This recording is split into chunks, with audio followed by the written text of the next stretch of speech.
So நம்ம இப்போ பார்க்க போகிறது பார்த்தீங்கன்னா எக்ஸசைஸ் 1.4ல் 6th சம்.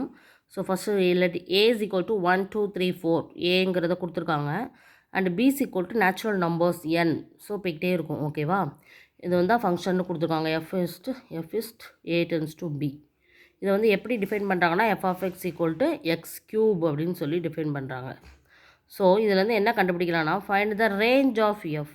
ரேஞ்சு கண்டுபிடிக்க சொல்லியிருக்காங்க. அதுக்கு அடுத்தது identify the type of a function. So type of ஃபங்க்ஷனும் கண்டுபிடிக்க சொல்லியிருக்காங்க. ரேஞ்சும் type of function. Type of function means இது 1 to 1 ஆன் டு 1 நம்ம கண்டுபிடிக்கணும். ஓகேவா? ஓகே, இப்போ எப்படி கண்டுபிடிக்க போகிறோம் பார்க்கலாமா? ஃபஸ்ட்டு ஃபங்க்ஷன் கொடுத்துருக்கதை எழுதலாமா? So F of X equal to X cube இதுதான் கொடுத்துருக்காங்க. இதில் ஏ டென்ஸ் டு பிங்கிறதுனால ஏ வந்து நம்மளுக்கு என்னது எக்ஸு 1 2 3 4ங்கிறது தான் எக்ஸு. இதில் பி அப்படிங்கிறது என்னென்னா நேச்சுரல் நம்பர்ஸுங்கனால இது போய்கிட்டே இருக்கும். நம்ம வந்து இவ்வளோதான்னு சொல்ல முடியாது. ஓகேவா? ஸோ இப்போ இதை ஒவ்வொன்றா கண்டுபிடிப்போம். X is equal to 1 substitute பண்ணால் எஃப் ஆஃப் எக்ஸ் என்ன வருது? 1 க்யூப். அப்போ f of X equal to 1 தான். இதே மாதிரி x is equal to 2. So F of X equal to 2 cube. அப்போ எஃப் ஆஃப் எக்ஸ் எவ்வளோ வரும்? 2 க்யூப் மீன்ஸ் 8. 2 into 2 into 2. அதே மாதிரி எக்ஸ் இஸ் ஈக்குவல் டு 3. அப்போ எஃப் ஆஃப் எக்ஸ் எவ்வளோ வரும்? 3 cube. So 3 into 3 into 3. So 27 வரும். The same x equal to 4. So F of X equal to 4 cube எவ்வளோ வரும்? 64 வரும்.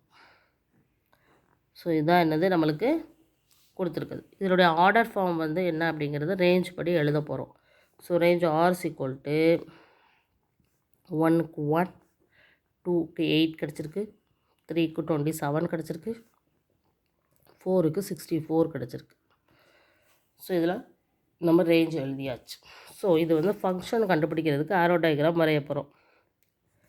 ஆரோ டயக்ராம். ஓகேவா? ஏக்கும் பிக்கும் நம்ம வரையணும். ஃபஸ்ட்டு ஏங்கிறது 1 2 3 4ங்கிறது கொஷினில் கொடுத்துட்டாங்க. ஆனால் பி வந்து என்னென்னா நமக்கு நேச்சுரல் நம்பர்னு கொடுத்துருக்கிறதுனால போய்கிட்டே இருக்கும். அது எவ்வளோ நாள் போய்கிட்டே இருக்கும்.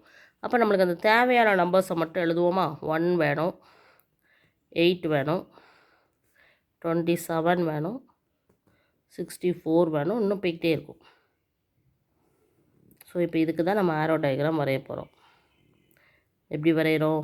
1க்கு 1, 2க்கு 8, 3க்கு 27, 4க்கு 64. ஸோ இதை வந்து நம்ம பார்க்கும்போது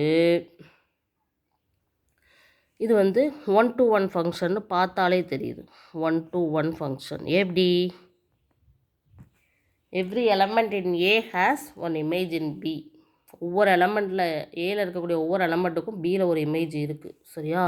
ஸோ அதை நம்ம எழுதிடலாம். Every element in A has one image in B. One image in B. So this is 1 to 1 function.